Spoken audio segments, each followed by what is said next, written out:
বেসরকারি স্কুল কলেজে কর্মবিরতি, বাড়ি ভাড়া ভাতা 20% দাবিতে শিক্ষক কর্মচারীদের আন্দোলন। দেশের প্রায় সব বেসরকারি স্কুল, কলেজ ও মাদ্রাসায় চলছে কর্মবিরতি। এমপিভুক্ত শিক্ষক ও কর্মচারীরা বাড়ি ভাড়া ভাতা 20% করার দাবি নিয়ে আন্দোলনে নেমেছেন। শিক্ষক সংগঠনগুলোর দাবি, বর্তমানে সরকার যে বাড়ি ভাড়া ভাতা 1500 টাকায় উন্নীত করেছে তা মূল বেতনের তুলনায় খুবই কম। তাদের দাবি, মূল বেতনের 20% হারে বাড়ি ভাড়া ভাতা নির্ধারণ করতে হবে। এই দাবিতেই তারা 13 অক্টোবর থেকে অনির্দিষ্টকালের কর্মবিরতিতে গেছেন।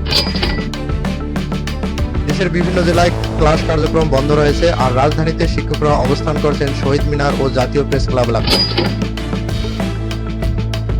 কেউ মানববন্ধন, কেউ অবস্থান, কেউ প্রতীকী অনশন করেছেন। কিছু স্থানে পুলিশি বাধা ও লাঠিচার্জের অভিযোগও উঠেছে। তবুও শিক্ষকরা বলছেন, দাবি পূরণ না হওয়া পর্যন্ত কর্মবিরতি চলবে। তাদের আরো দাবি আছে, চিকিৎসা ভাতা বাড়ানো, উৎসব ভাতা বাড়ানো এবং এমপিও নীতিমালা সংস্কার করা। শিক্ষা মন্ত্রণালয় জানিয়েছে, বিষয়টি ইতিমধ্যে অর্থ মন্ত্রণালয়ে পাঠানো হয়েছে, যেখানে 5%, 10%, 15% ও 20% হারে বাড়ি ভাড়া প্রস্তাবনা বিবেচনায় আছে। তবে এখনো কোনো চূড়ান্ত সিদ্ধান্ত আসেনি।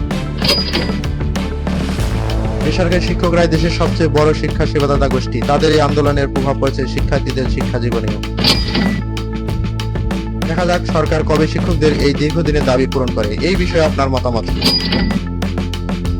কমেন্টে লিখে জানান। আর নতুন খবর জানতে চ্যানেলটি সাবস্ক্রাইব করে পাশে থাকুন।